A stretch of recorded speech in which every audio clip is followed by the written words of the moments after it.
world is spinning a little faster when it comes to the stock market this week, you are probably not alone. And that's why we are trying to find rhyme and reason to it all on what we call MyStockScanner Live, powered by the 3-Point Playbook.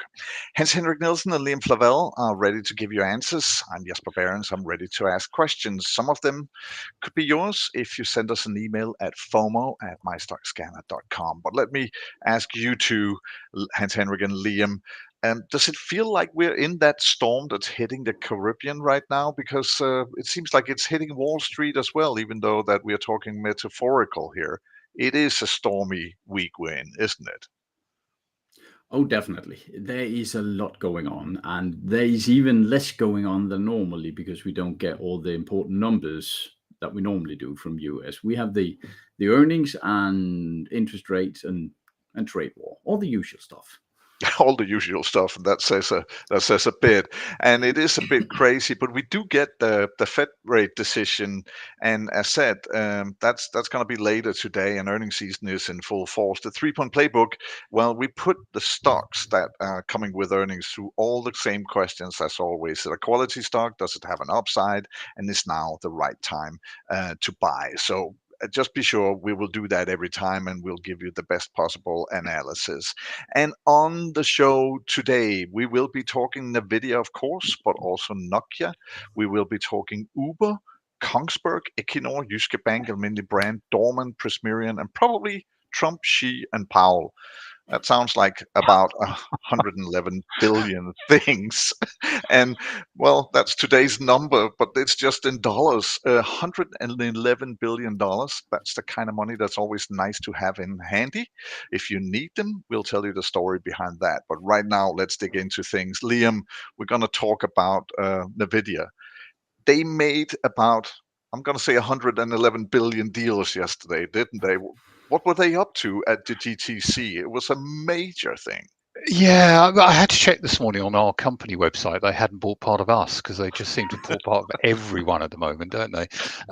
There's a big event in Washington at the moment where NVIDIA have announced 20 to 30 partnerships, probably a bit more than that, to be honest, covering everything from robots to new factories to tie-ups with commercial operators like Microsoft and things like that, and deeper tie-ups with them, to cars, to you name it, they're into it now. If we look at, I'll just share my screen very quickly, and we'll look at NVIDIA. Most people have probably heard of them, I guess, by now, so we don't have to really tell people what they do. Though actually, with the current deals, I think people would probably be surprised what they actually are getting into, but we'll go into that in a sec. But if we look at it from a playbook point of view, as people probably know, we got our 3-Point Playbook, which is that gives us the rules of how we invest, and it allows us to constantly sort of have a framework where we say, okay, we've got an investing plan, stick to it, and we should make money. The first question on the 3-Point Playbook is NVIDIA a quality company? I'm not even going to go through many of these. It's got 100 quality score. It's the best quality you can get out there. The earnings are going through the roof. The returns on equity, the returns on capital, so how the company is efficiently using the money that has been put into it are awesome. The only bit in red here. Did we lose Liam there? Oh No, I'm still here. No, yeah, I can hear okay, you. yeah, no. The only bit of red here that I could possibly mark it down on its homework is the price to free cash flow, which is quite high, which isn't a surprise on a stock like this. If we move on, the second question is there upside in the stock? So, is the stock cheap? You can definitely say this stock is not cheap, but you can say there's upside on what we know. At a price to earnings of just 50, then we're looking at a potential of just in the next couple of months an upside of 9%, and potentially over next year 70%, something like that. Coming out. Can I just ask you a question here, Liam? Because the thing is that you mentioned 50 is cheap. That's kind of saying that brown is the new black, basically, because it's just what we are getting used to in price, right? It is, and normally with most companies, if you look at it, depends on the industry or the sector you're looking at. With car companies, you'd say 4 is cheap. and 6 to 8 is getting a bit racy because that's what people have typically wanted to pay for these sort of stocks. When you're looking at tech stocks, they tend to be on the higher side for the price to earnings ratio, just because people will take on more risk as they expect higher growth from tech companies. When you're looking at the best of the best tech companies out there, then I don't think 50 is a ridiculous number to pay, especially when you look at a company like Tesla, which has got a PE of 300 or so. Palantir was up at 650. I don't know what it is now, but it's probably not too far south of that. But what you're buying is a company that is starting to make its way into the structure and fabric of our day-to-day lives. So the deals it's doing, we'll talk about Nokia and comms in a sec, but the deals it's doing with the telecoms communication companies out there in America and with Nokia in Europe basically puts it at the center of mobile communications and infrastructure for the next 10 years. The stuff it's doing with cars puts its center in absolutely essential for driverless cars, which everyone is pushing for at the moment, and so on and so forth. So the deals that they produce now mean that they are a company that we would just buy Nokia and just forget about it and come back in 10 years and see how much money we've made. And we will get back to more NVIDIA later in the show because, as you said, the thing that they did at the GTC event in Washington yesterday was mind-boggling. A lot of companies involved in deal-making with them. One of them was found here in Scandinavia, and it wasn't us, as you mentioned. I definitely can't see it on my bank account, but it was a Finnish stock, Nokia. And I'm almost going to say, Hans-Henrik, have you kept your 3210? Was that Yeah. I have. model? I couldn't find it in the drawer, but I have the phone. So there's probably a bit of power left on the battery still after 20 years. But just looking at it quickly, because we've gotten a lot of questions about the Nokia. I won't go too much in depth with it. It's a reasonable quality company. However, looking at the value chart, which is just what I'll do quickly now, is that as you know, if you followed us, we like the stocks to be down in the lower end of what we call the PE band. We're using PE and earnings per share to multiply to see if it's cheap. Nokia seems quite expensive right now, and we can see there's not a lot of potential. However, they're trading at a PE at, sorry, I'm scrolling a bit, at 35 right now. And if that can be sustained, 35 in PE, and I actually think it can, now that they are doing deals with with NVIDIA, then there is quite a good upside into it. So we are keeping an eye on it. But again, it's a stock that also was trading on the Finnish stock exchange yesterday. It was up by 17.8%. But then I looked to Nasdaq, and it was up by 22.8%. Did the Finnish people get cheated, or what happened there? No, there's a bit of difference. There's time difference, so one can catch up to the other. We get a lot of questions about where should we buy the stock, and normally we recommend buying it at their home turf, at the original. If people want to do that in the Finnish stock exchange, it is in euros, so there's not any currency complications there. But again, what you conclude from looking into a 3-point playbook, and that of course is our conclusion. We always stress that people should take a look themselves and sort of move around with the different lines if they feel comfortable with it. But your conclusion is this is definitely not a stock that we will be looking into at the current situation. I wouldn't say that, because there could be some potential upwards. We do like to see a little consolidation. We don't buy on these 15-20% pops. So we do like to see a bit of normalcy coming in, and then we can buy it on a retracement if we find it okay. Another thing that we know for sure is happening, and that is tonight, the Feds are going to take a decision. It's going to happen at about 7 o'clock. The decision will come 7:30. We will have the press conference where Powell will step up to the mic and tell why they took the decision that they took. But you guys, what are we looking at here? It seems like the market has decided it's going to be a lowering of the rate. Is it 0.25? Is it 0.5? What are we looking at here? Yeah, it is tonight. We're going to have a look at what Powell says. First of all, they're going to decide on 0.25. And it can sound a bit dry and nerdy and everything, but it has a lot. Yeah, it has a lot to say about First of all, what interest rate we are paying on our mortgages, but also the companies in US are, a lot of them, heavily leveraged, meaning they have borrowed a ton of capital to grow with. So high interest rates is really hurting them. That is why Trump have said he wants the interest rate down. That is to spur some growth in the economy. So when they're lowering their interest rates, we often see stocks go up.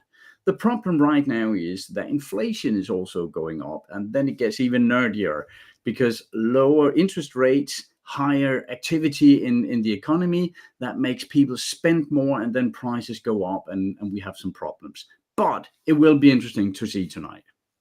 And I got a little bit ahead of ourselves there, because we are gonna talk Nvidia again just for a little bit, because apart from what we're doing, keeping an eye on, of course, then Xi and Trump are gonna meet tomorrow, and one of the stories that is that Trump will allow China to buy the Blackwell chip, which they haven't been allowed to for now. I put on a sign that said $5 trillion the valuation of Nvidia. Liam, is that going to be the price for Nvidia if they are allowed to export the chips to China? It could be. It's a difficult one because Xi has turned around and expressly directed companies in China to use homegrown chips because they want to develop their own chip manufacturing processes here.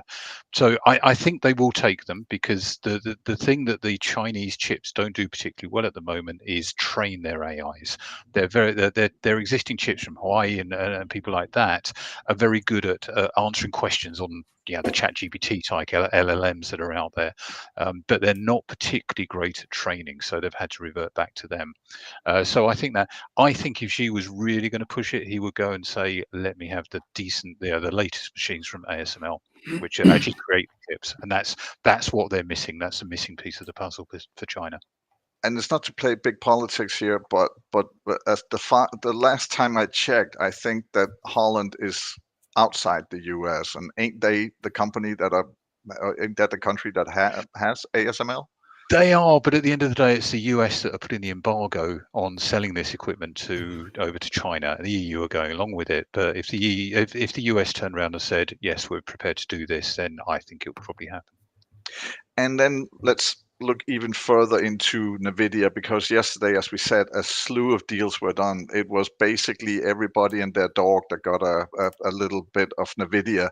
One of the big ones that we noted right away, and to be honest, I thought that it was going to give them a huge bump, Hans Henrik, that was Uber, because we're talking about that the Uber fleet could, and we're talking 100,000 robo taxis that's going to carry the Nvidia chips. I thought Uber's going to shoot to the moon or Mars, but maybe that's a different car company though. Yeah, now you're mentioning Mars. It was actually interesting. I was looking for something about Tesla in there, but they were not mentioned at all. The big invisible elephant. And we just sold Uber actually a while back. So when I heard this Uber mention, I thought, oh no, it's going to the moon or whatever it goes. But it didn't, as you say. The reason why we bought Uber, it is a good quality company, revenue is growing, and so on. If we look at the valuation, they have I've been moving these a bit around, and it's always a good question, where should we put them? But they were getting kind of expensive. We were buying them when they were cheap, or cheaper at least, and then we sold. I can't even recall what day. I think it was the day it broke down here. We have our very strict rules of when to exit a stock. It was in red in our MTIs down here. But yesterday it popped up at first, and then it sold out. Uber has basically moved sideways for quite a while now. So I wouldn't rule out that we could buy it again at some point. But it doesn't seem like the Nvidia deal was the big thing for Uber. We already knew it a bit. Uber and Nvidia had been coupled together in several news stories lately. So maybe that is why it was already priced in, I guess.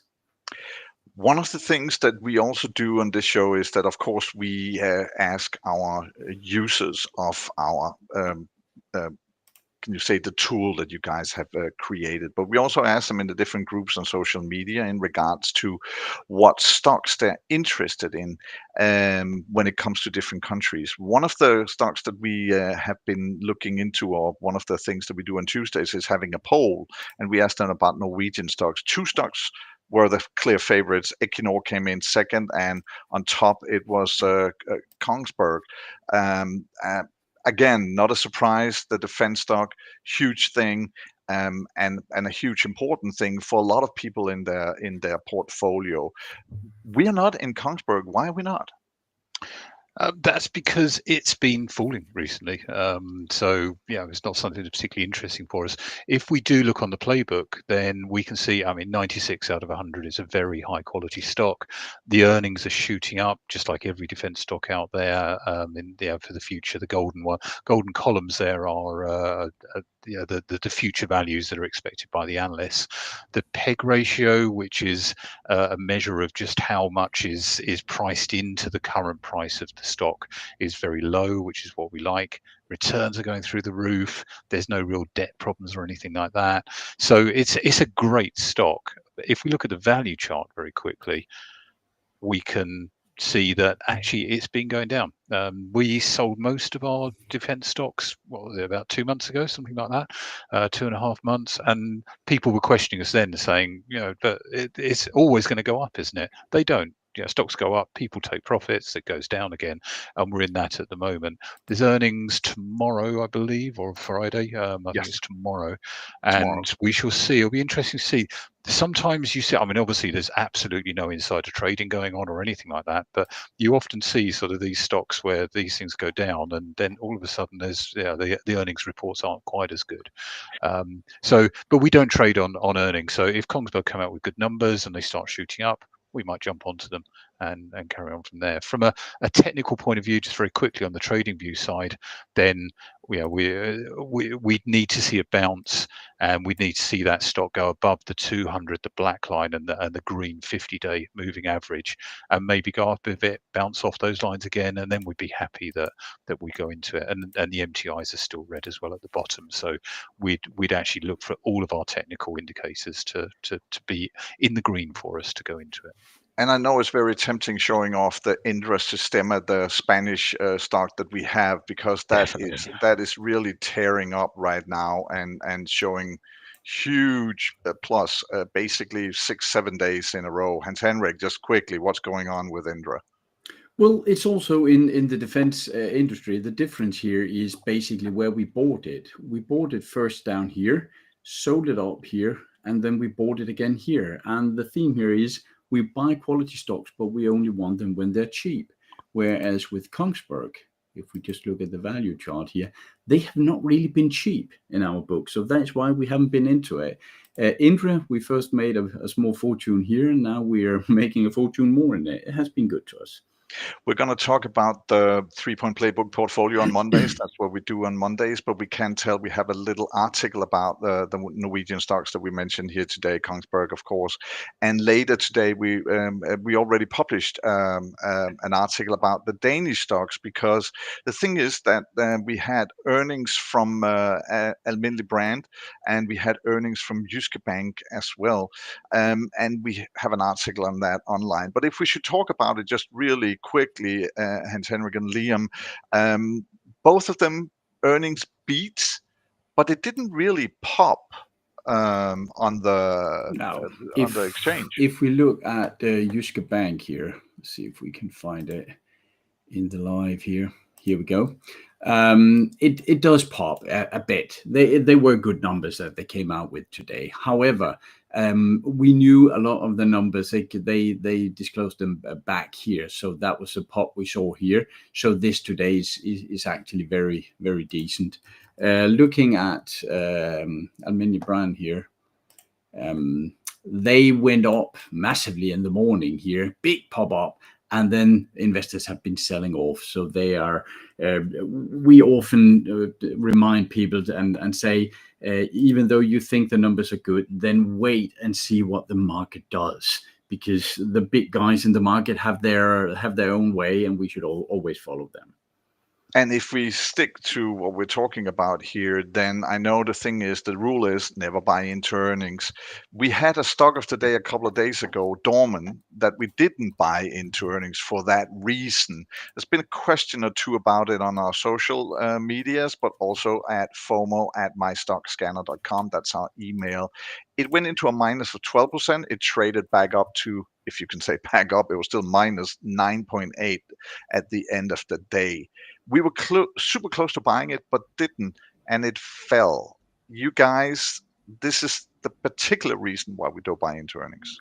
It is because we just want to stay away from that volatility. We just have no idea whether a company is going to say, even something in this market like, okay, we didn't quite book in enough sales, but all the sales are coming next quarter. Don't worry, you're still going to get your money back as an investor. People will still sell off on that because they're expecting numbers at a particular time. So in this case, you can see a big downturn because investors didn't get the information out of the company at the earnings release that they wanted. So we tend to stay away from them and say either a couple of weeks before minimum. We need a 2-week period at least before earnings to buy into it. So we get some sort of cushion if the price is going to drift upwards by 2 or 3%. So at least if it drops, we're not too badly off, or just after earnings if they're great. One thing for sure is that we try to give the information that we have available to our users at all time. Of course, we are relying on the data that we get, and we didn't get the data needed for telling when the earning was on this one. That's simply because of our suppliers, not because we don't want to tell. Yeah. But it also stresses that when you buy a stock, be sure go check the stock on its own web page. It'll always tell when they have earnings there. But it's one of the due diligence things that you guys always do. Look around, find that day. It's not because it doesn't exist. Yeah, it's something that we haven't stressed too much actually, but we do need to sort of bring that into our training and those sort of areas. We get it's garbage in, garbage out is what we call in IT terms. If we don't get the data, then it just goes out blank. When I looked around last night, Jacob reported it last night on our forum. I looked around, Seeking Alpha, for instance, had the earnings as yesterday, and we see these again and again on TradingView, and all the platforms have this issue. So it's not just us; it's across the board. Now we talked about not buying stocks going into earning. There is a Prismian that we have in our portfolio. It has earnings tomorrow. Do we have a rule? Do you guys have a rule about the stocks that you have that comes into earning? Is there a difference from not buying the stock that's coming into earning and then holding a stock that's coming into earning? Any rules about stop losses? Anything? Yeah, well, Prismian here, an Italian stock. We bought it down here when it broke up, and has been a fantastic stock. Has really earned us well this year. And this is a good point about sticking to our winners. When they just keep going up, well, we just follow them. Normally, we have a stop loss around the green line here. That is the average price of the last 50 bars, the 50-day moving average. When it is this high, we sometimes have other rules. We describe all of that we have a free course on our website where we talk all about it. So we might tighten up our stop losses a bit. However, we don't mind holding a stock over earnings. Yes, it might shoot down. We saw that with Dorman, 10-15%, but it just might as well go up. I personally don't get put in an automated stop loss. I'm monitoring my stock, and that is because we often see that the stock, when the earnings hit, there's some misinterpretation of the numbers. It drops down and then it pops up again the same day. And then you get stopped out, and everyone else can collect your stocks for free almost, or at least cheaper. So I like just watching it when the data comes in. I will say that when you said the stock was free, I was going to ask Yeah, what exchange that that you're was a dealing bit on. I want exaggerated. to go to that exchange to do Novo, isn't it? Yeah. exactly. Yeah. Well, don't bring that up. That's a Sorry. whole different Touchy can of subject. worms there. Yeah, I know. But the thing is, and as probably you who's watching right now can feel and sense, there's so many things going on. We are going to run over just a tiny bit today because there's so many things to talk about. But also, we will do an extra show tomorrow simply because there's so many earnings coming in of the big players that we will want to take a look at their numbers tomorrow. They come after closure tonight. It's gonna start, and then again tomorrow it's all over again. So we're gonna be there Thursday and Friday. But Hans Henrik, you're also gonna be there for Powell's decision in regards to what the Feds are gonna do. You're gonna comment that Yes, live. Powell and me, we're like this. You're like so friends. we'll spend the night together tonight, 7:00. I'll comment in on our platform on Facebook, just saying, what is he saying? That's the important thing. We need to hear what he indicates about the future. You're going to spend the night together. Yes, I know that sounds a lot okay, more right, kinky okay. than it is, but Yeah. Who knew that Powell is in Viborg? But okay, Yeah. fine, Yeah, fine yeah. with me. But anyway, just a question, because we had one at FOMO at MyStockScanner.com asking, but why is it important for us what the Feds do? Oh, that is extremely important. I know we're talking about one rate cut, two rate cuts, and so on, and 0.25%. It sounds like almost nothing, but we should remember that markets are looking at this. A lot of the companies in the US are very dependent on the interest rate. So when the interest rates go down, they can take on some more debt, or they don't have as many interest costs. So it is something that really, really moves the market. And it is really important. Also, just for our normal mortgages on our own home, they are also dictated by this. So really nerdy, but also really important. Okay, Liam, I'm gonna give you the final question of the show today. If you had $111 billion in cash, would you buy NVIDIA for all of them? No, diversification is the key. But most of Diversification. them. Yeah, it is number of the day, and the company that has that kind of cash laying around, that's Toyota. They have the most cash of any company if you look outside the banks. I can tell you Google and Microsoft are tied in second and third place with $95 billion. Probably going to add to that when they bring out the new numbers. We're guessing that. Amazon has 93, and TSM is closing out top 5 with 90 million. So far the show today. We're going to be back tomorrow, extra show at noon tomorrow. At noon, as said, to look at the numbers that we are coming in, and we're going to be there at Friday as well. Remember, emails for us, FOMO at MyStockScanner.com. And when you go to market, well, do your due diligence. Look at the numbers. Make sure it's not into earnings if that's what you're looking for. And just again, we are trying to help you sleep more calm at night and take the right decisions. So look us up on our platform and ask us questions and check us out. We will be back tomorrow at 12 o'clock. See you guys then. Cheers, mates.